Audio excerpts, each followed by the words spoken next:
Hi there, I'm Lisa Arana, and I am so excited you have joined me for today's crafty adventure.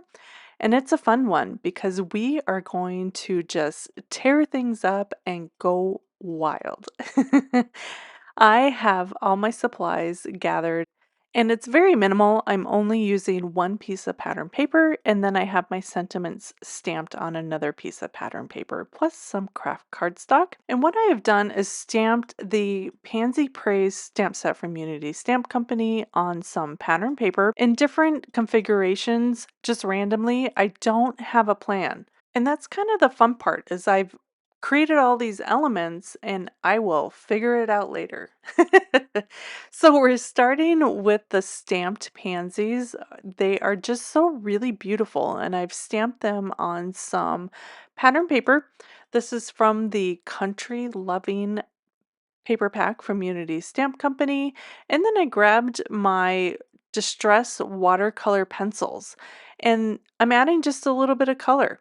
I'm picking up that pigment from the pencil with a water brush and then applying it directly to the paper. Now this is working because I am not using a lot of water.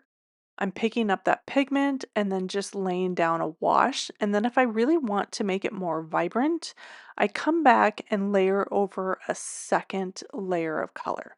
And that will make it really pop against the first layer.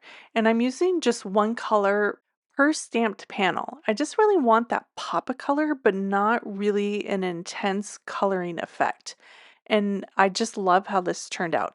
So this one singular color is really going to pop against the backgrounds that we're creating. Once it was dry, I am randomly tearing things. Honestly, I don't have a plan here. And I like this. It's just kind of freeing because I'm going to make it work in the end and I'm not restraining myself to an idea.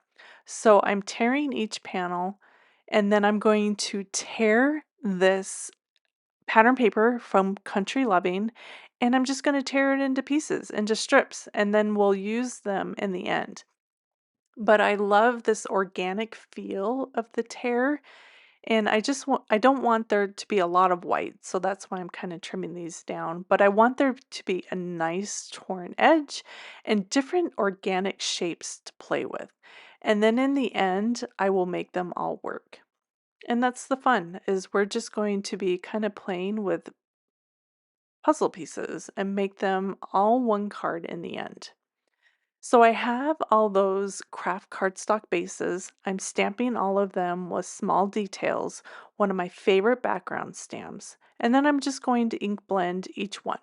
And that's the base for every single card. I'm not varying that. And then I'm going to pull the first panel and I added a little bit of ink blending using Vintage Photo. I'm going to rough it up a little bit and then glue that into the bottom corner of the card base. And I'm really liking that. So now I just need to add, I don't know, maybe something extra. So I grabbed Distress Dots background stamp and I'm going to add some dots. I like this.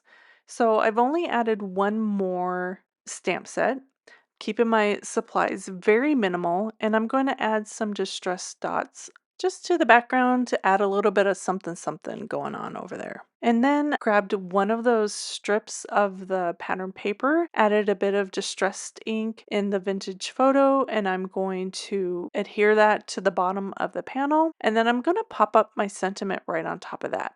I die cut it with the scalloped and stitched sentiment dies, added a bit of distressing and foam tape, and then popped that up on top. And really, I'm done.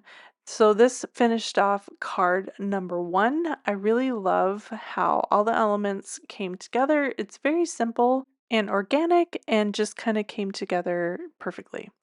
Next up for card number 2, I just grabbed one of those random torn paper pieces and I'm going to glue that down. I don't have a plan. I just know that this is going to be the base, and I'm going to use what I think looks good. I didn't like that placement, so I flipped it around, and I really like the way that the torn edges flowed for this one. I grabbed another panel of those torn pansies, and I'm going to glue that down right on top of that. I like how they layered. I really want to feature those pansies, but have a a little peek of that pattern paper behind. The pansy paper was just a little bit too big, so I'm just going to tear it down, make it a little bit smaller, and then add a little bit more distressing to the sides so it kind of blends into that background.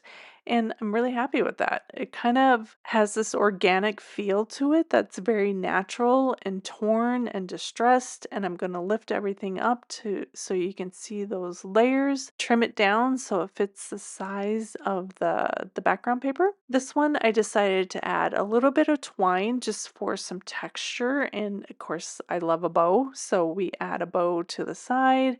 That'll give us a nice placement for our sentiment as well. I die cut that down with the scallops and banners die this time using that scallop edge, and I'm just going to slide it in and under that bow. For our third card, again, I grabbed my last panel, added some distressing with the vintage photo and just a randomness. I'm really embracing the random. I stamped over those distressed dots right on top just because I wanted to add a little bit more texture, and then I'm going to add it to the background as well. If you're ever in a spot where you don't know what to do with a feminine kind of feel card, just add some distressed dots. That's my answer. Perfect. And then I wanted to pull in some more of that pattern paper. I just think it's really pretty and it adds another pop of red, but I didn't know how to do it. So I took one of those strips that I had and I'm playing around with it, kind of deciding what kind of placement I want. I just want to pop. So I put it up to the top of that torn edge and I'm just changing the size, just tearing it and adding some more vintage photo distressing until I get something that I really like. I had this leftover strip of the yellow pattern paper that I die cut from one of the sentiments. I don't even know, it's just a random piece. So I grabbed it, add a few staples to it, and used that as an accent piece. And then I popped up my yellow pansies right on top, and then added my die cut sentiment with some foam tape, and then just trimmed everything off so it matched the edge of my panel.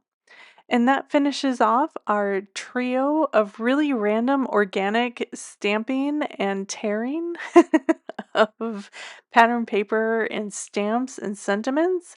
I really love how everything turned out. It's kind of fun to challenge yourself with not having a plan and just giving yourself pieces to play with and see how it all kind of turns out in the end. I'll have all the supplies linked in the description of this video and at my blog, dollhouse-designs.com. If you have any questions or a sweet comment, post below. I love to read each and every single one. Thank you so much for creating with me. Be sure to like and subscribe to catch all my video tutorials, and it really helps my channel grow. Thank you so much. I hope you're inspired, and I'll see you again soon. Bye.